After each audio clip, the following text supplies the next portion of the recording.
दोस्तों कैसा लगेगा अगर आप किसी टॉपिक को एक बार पढ़ लो और वो हमेशा के लिए आपको याद हो जाए।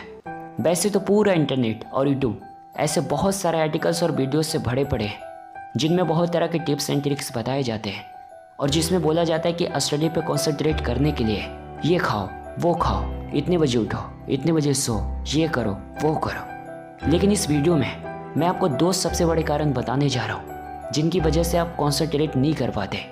और अगर आप उन दोनों कारणों को वीडियो में बताए अनुसार समझ लेते हो और उसके अकॉर्डिंग अपनी टेक्निक में चेंज ले आते हो तो निश्चित रूप से आप पहले की तुलना ज़्यादा कॉन्सेंट्रेट कर पाओगे। तो चलो सबसे पहले ये बताओ, जब आप कोई अच्छी सी मूवी को देखते हो तब आपका माइंड उस मूवी के हर एक पार्ट को, हर एक सीन को एब्जॉर्व कर लेती है और वो हमेशा के लिए आपको याद हो जाता है।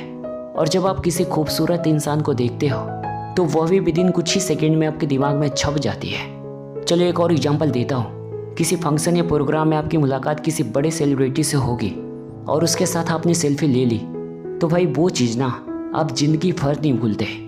और वही चीज़ आपको स्टडी में बताई जाए कि sin square theta plus cos square theta बरोबर 1 प्लस tan स्क्वायर थीटा बरोबर sec स्क्वायर थीटा होती है, तो वो चीज़ विदिन सेकेंड्स में तो छोड़ो आपके दिमाग के पल्ले भी नहीं पड़ेंगे।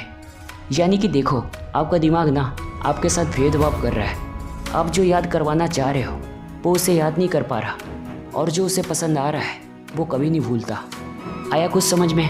तो सोचो अगर यही कॉन्सेंट्रेशन आपके फील्ड में आ जाए तो अगर आप एक बार किसी टॉपिक को पढ़ लो, किसी केमिकल रिएक्शन या मैथ के फॉर्मूले को पढ़ लो और वो हमेशा के लिए आपको याद हो जाए तो क्या होगा।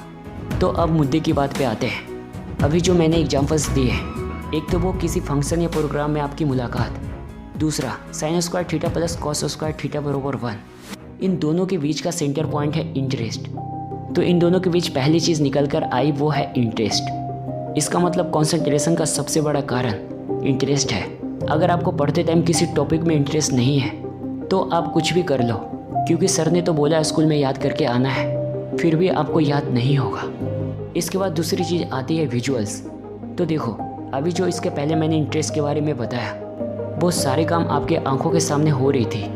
इसका मतलब जिस चीज़ को हमारी आंखें नज़रों के रूप में देखती है उन चीज़ों को याद करने में हमारी दिमाग को आसानी होती है, जिसकी वजह से हम किसी भी टॉपिक को अच्छे से कंसंट्रेट कर पाते हैं। सोचो अगर किसी ने भयानक सा हादसा अपनी आंखों से देख लिया तो बहुत से लोग कई बार उस सदमे से बाहर निकल नहीं पाते हैं। उनको सपनों में सिर्फ भयानक हादसा ही दिखाई देता है। तो आप जब भी पढ़ने के लिए बैठो तब उस टॉपिक का अपने दिमाग में सीन क्रिएट करो। उसके बाद इसके पहले बताए गए इंटरेस्ट और विजुअल्स को एक साथ माइंड में कैलकुलेट करके स्टडी पे ध्यान दो, तब आपकी कंसंट्रेशन बहुत ज़्यादा सुधर जाएगी। वीडियो के अंत में मैं उन सब स्टूडेंट्स को बेस्ट ऑफ लक कहना चाहता हूँ जो न केवल इंडिया में बल्कि पूरी दुनिया में अपने देश का नाम रोशन करना चाहते हैं। तब तक के लिए जय हिंद, वंदे मातरम।